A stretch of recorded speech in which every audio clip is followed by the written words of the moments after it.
So I would say that the digital revolution is the anticipation of significant change that's taking place in society.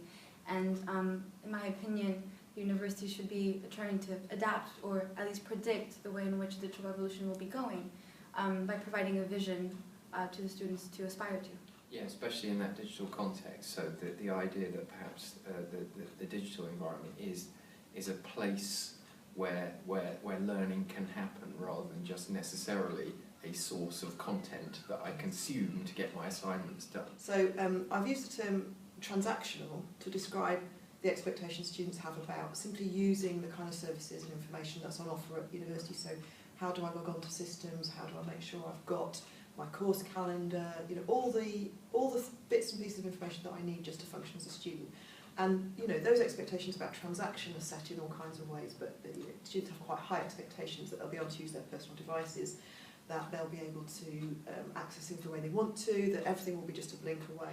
I think we also need to stop and think that students are always doing emails and Facebooking, when in fact they could be using their technology to check a word, to look at a reference, to make notes that is in the style for them. iMindMap, I would use a piece of software to do that. So rather than saying that they're always doing negative things with their own technology, we should be actually saying, well, yeah, bring out your devices, use them to make your own notes, check this reference, go to this website, and actually be incorporating the use of their own devices rather than banning them. But that idea that you know, it could, the digital environment is somewhere where, you know, there's discourse, where the learning, it has that sort of independent, that more grown-up sort of higher education aspect to it, and that could be online. It is perhaps something that's quite challenging and quite difficult to support, although what we do see is perhaps that taking place in informal contexts where students are actually discussing and chatting about their learning in somewhere like Facebook. But one of the challenges for us as researchers is that when you talk to students about that kind of practice, they won't necessarily define that as learning. In my opinion, digital literacy is more of a driving force than an actual end in itself. And so the students will be trying to develop their own forms of digital literacy by taking part in activities that help their personal development. And so the university and the societies and the university should be collaborating to enable these projects to come to fruition. Within JISC, we have a vast range of resources to support institutions in working with staff and students in developing their digital literacies. We've recently launched a new JISC Digital Literacies Infokit, which is available and draws together all the research and resources that we have been gathering together over the past years.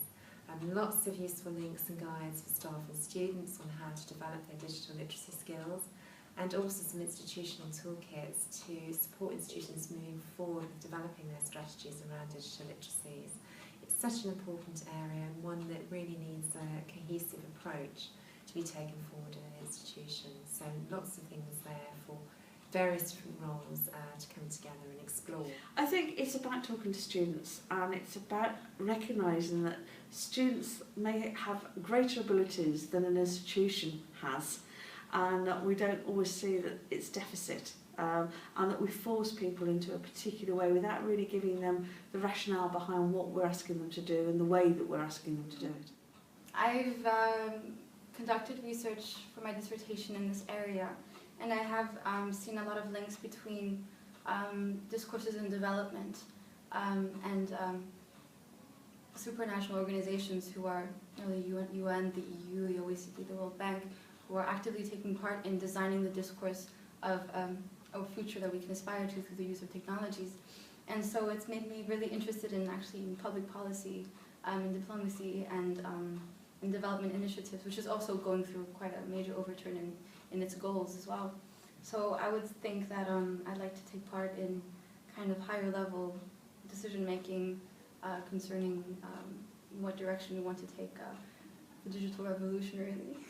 What did I think of today's event? I think it was a fabulous opportunity to hear about the wonderful work the community is doing in engaging students in technology discussions. ELESIG has such an important role to play in supporting and developing the community of practice of researchers in this space.